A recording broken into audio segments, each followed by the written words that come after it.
mid-September and we're approaching half term. The plan is to go and see my wife's parents down on the south coast with the kids. The problem is we now have the rule of 6, which means if I go 2, there'd be 7. So what do? I make a plan to get out of the M25, go on a bit of a motorcycle wild camp / motorcycle adventure. Hello viewers, just about to set off to Scotland on a wild camping trip, hopefully. It's just started to rain and I'm panicking to try and get all of my gear into dry bags. Wish me luck. We had grand plans this year to go for some motorcycle trips over into Europe. I got myself a new touring bike as opposed to the race bike that's completely uncomfortable. Not that it's stopped me before, but I actually got it in the first weekend of lockdown in the UK and it's sat there doing nothing.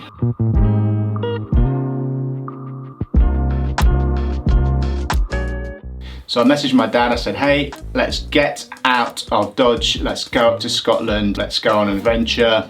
And my dad said, sorry, not had much work and now I'm going to be working. So I thought, well, do you know what, I'm going to go anyway, I'll go on my own. So I'm itching to get away. I've got everything packed, all ready to go and feeling a little apprehensive because it's actually quite a long journey to get up to Scotland. Don't know what I'm going to find when I get there. I know that it's legal to wild camp in certain areas in Scotland and didn't really want to risk it otherwise.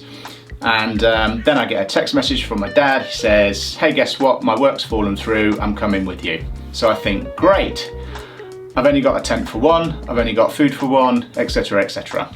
So very quickly I throw extra bits onto the bike that I can carry, a bigger tent, and I set off on the Thursday night to get up to where my dad lives, which is 100 miles away.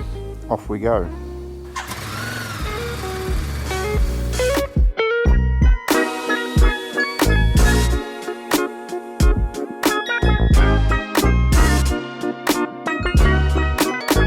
Made it to my dad's, got a bit wet because it rained and I've had a bit of a casualty. My wire that I thought I was being so smart with to charge my iPhone as we go, and I left it sort of just tucked away, but what actually happened was I was dragging it down the M1, so word to the wise, just don't do that. Just about to set off. It's going to be cold, but at least it's not raining.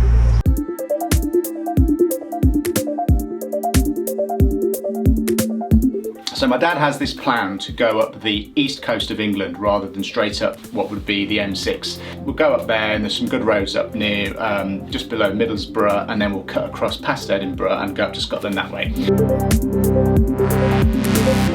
The problem that we found going up the east coast is that there was a big storm front that was coming straight across the North Sea, across from Siberia, and really strong, bitter cold wind.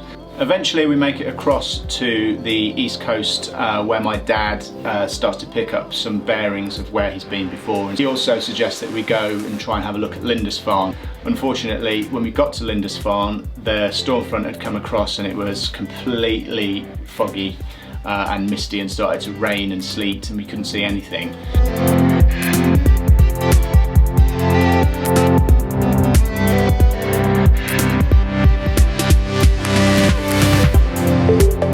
It was great exploring the east coast, but I was really starting to get anxious and wanting to get up across the border into Scotland now, even though my dad wanted to show me some cool spots. So I said, look, let's just try and get some miles under our belt and head on up to Scotland.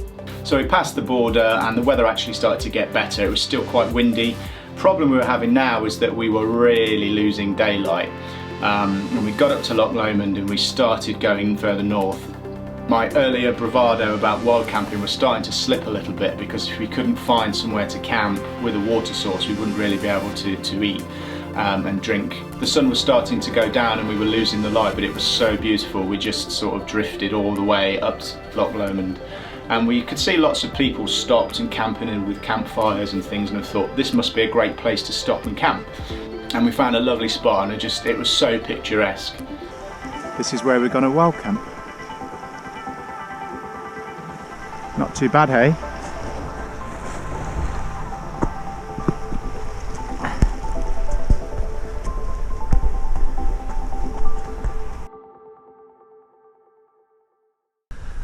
So where do I start?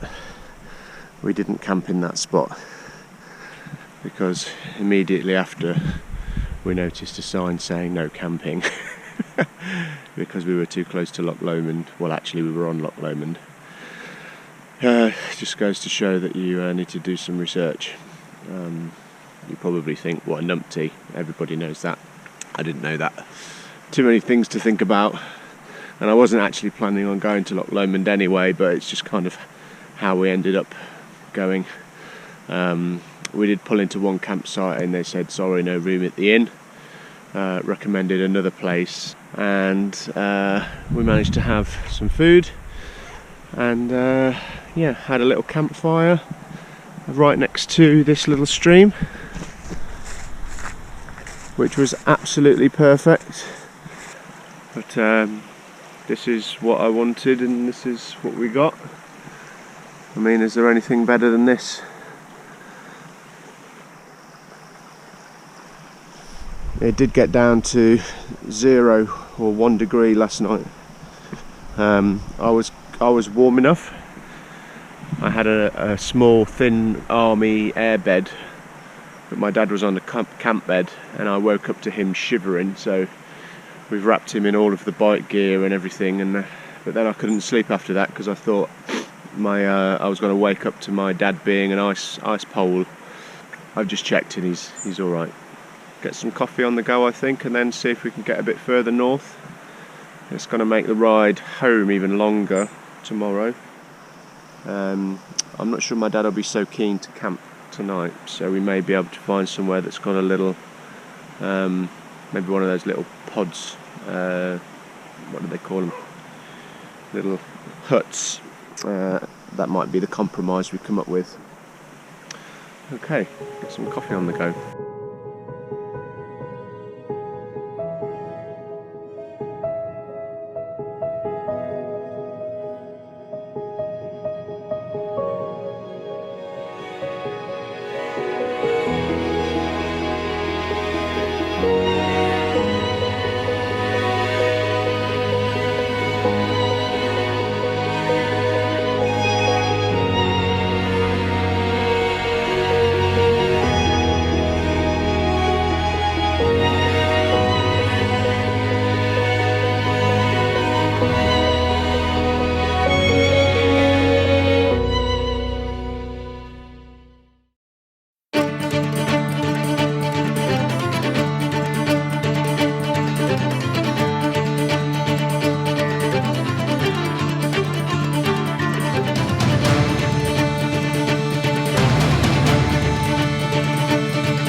So off we set, and we just couldn't believe how lovely the weather was, and we ended up going to a place called Oban, which is on the west coast.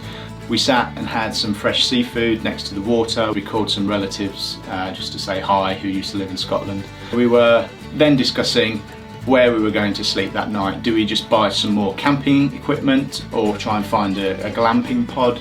But instead we just decided to give my uncle a call, who lives in Mallaig, which is up on the mainland opposite the Isle of Skye. From Oban we headed back down the peninsula along some lovely roads.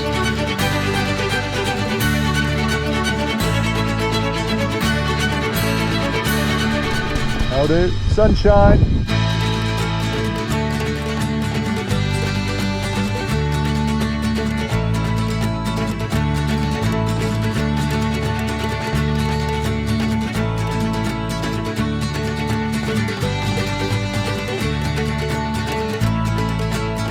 So from there, after the castle, we set en route up towards Mallaig.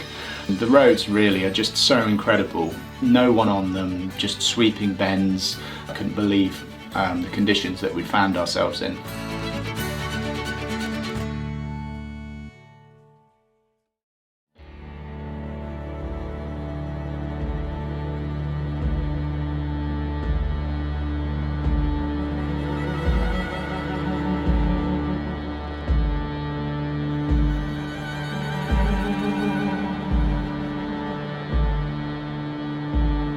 The next morning was Sunday, and we had to go back because it was only a very short trip, and so which I was well aware of, but now we'd gone so far we did have to do this whole journey in one day coming back.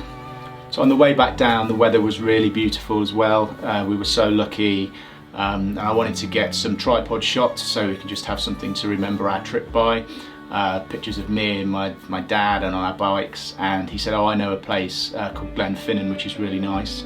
So we went down and found Glenfinnan and found a lovely spot to have a photograph or two.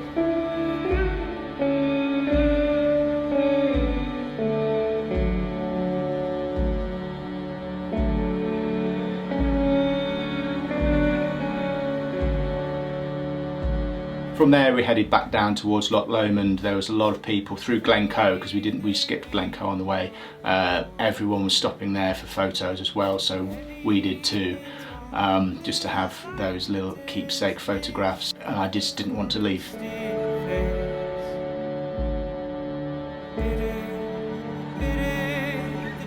So we headed back down towards Loch Lomond, and we stopped at a place called the Duck Bay Hotel. Again, just the water was just like glass, so still and beautiful, and the sun was out, and there's a lot of people milling around, socially distanced people milling around, and there was a seaplane coming in and out. Little did we know that later that day there was actually going to be the Northern Lights, aurora borealis above Loch Lomond. Would it have been worth staying? Maybe. So from there we just sort of headed back, stopping for fuel, and head down to the Midlands, which is where I left my dad.